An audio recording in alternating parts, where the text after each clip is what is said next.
Christmas என்பது ஏதோ light போட்டு ஸ்டார் வச்சு வெறும்ன கேக்கை கட் பண்றது நிகழ்வு மட்டும்தானா? அதையெல்லாம் தாண்டி அன்பை பகிர்ந்து கொள்கின்ற ஒரு நிகழ்வாகத்தான் அதை நாங்கள் பார்க்கின்றோம். எங்களை பொறுத்த வரைக்கும் இயேசுவை பற்றி எவ்வளவோ சொல்றோம். நான் படித்த கல்லூரியில் கூட பார்த்தீங்கன்னா, அந்த கல்லூரியில் சில நேரத்தில் ப்ரேயர்ஸ் வைப்பாங்க. இயேசுவையே நீ துதிசை மனமே, நீ இயேசுவையே துதிசை என்று ஒரு பாடல் எல்லாம் நாங்கள் நண்பர்களாம் சேர்ந்து நாங்கள் பாடுவோம். அந்த துதிசை என்பது எதற்காக துதி செய்ய வேண்டும்? அவர் எளிமையாக இருந்ததன் காரணமா, இல்லை அவர் மிகப்பெரிய ஒரு தியாகி என்ற காரணமா, அது அவருடைய பகிர்தல் குணமா? 1000 ஆண்டுகளுக்கு முன்பே இயேசுநாதர் பிறந்திருக்கிறார் என்று சொல்வதை காட்டும் ஒரு புரட்சியாளர் பிறந்திருக்கிறார் என்று சொல்வதுதான் சரியாக இருக்கும். பிற்போக்கு சிந்தனை கொண்டவர்கள்லாம் அன்னைக்கு ஒதுக்கி வைத்து விட்டு முற்போக்கு சிந்தனையோட பொருளை ஈட்டக்கூடிய உலகத்தில் வாழ்ந்தாலும் மனித நேயத்தை பெருக்க வேண்டும் என்று ஆசைப்பட்டவர் இயேசுநாதர் என்று நாம் சொல்லுகின்றோம். அதுதான் இன்றைக்கு மதியம் பேசும்போது ஒரு கூட சொன்ன, கிபி 336 தான் ரோம் நகரில் வெரி ஃபர்ஸ்ட் டைம் கிறிஸ்துமஸ் அப்படிங்கிறது ஒன்று கொண்டாட ஆரம்பித்தோம்.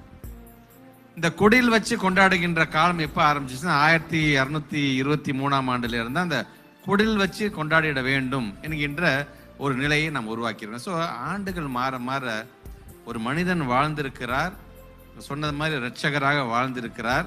இரட்சகர் என்றால் என்ன என்று சொன்னார்கள்? விடுதலை சார்ந்தாக இருந்தாலும் சரி, மன்னிப்பு சார்ந்ததாக இருந்தாலும் சரி என்று சொன்னால் ஏதோ ஒரு காரணத்துக்காக நம்மளாம் படைக்கப்பட்டிருக்கின்றோம். ஆனால் ஒன்று மட்டும் நிச்சயம், ஏதோ நான் மட்டும் வாழ்ந்தேன், என் குடும்பம் மட்டும் வாழ்ந்தது என்று இல்லாமல் ஒட்டுமொத்தமாக அதிகப்படியான மக்களால் கொண்டாடப்படுகின்ற ஒரு விழா எதுவென்று சொன்னால் கிட்டத்தட்ட 200 கோடி பேர் மேல் கொண்டாடுகின்ற விழா எது சொன்னால் அது கிறிஸ்துமஸ் தான்.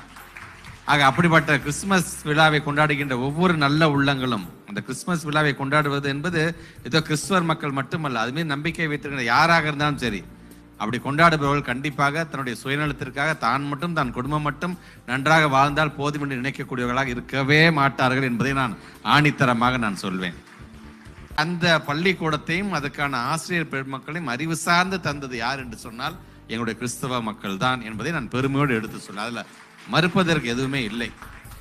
சிந்தனை நமக்கெல்லாம் கிடைத்திருக்குது என்று சொன்னால் அதற்கு காரணமாக அந்த கல்வி அறிவை தந்த உங்கள் அனைவருக்குமே நாங்கள் கடன்பட்டவர்களாகத்தான் என்றைக்குமே நான் என்னை எழுதி கொண்டுவேன்.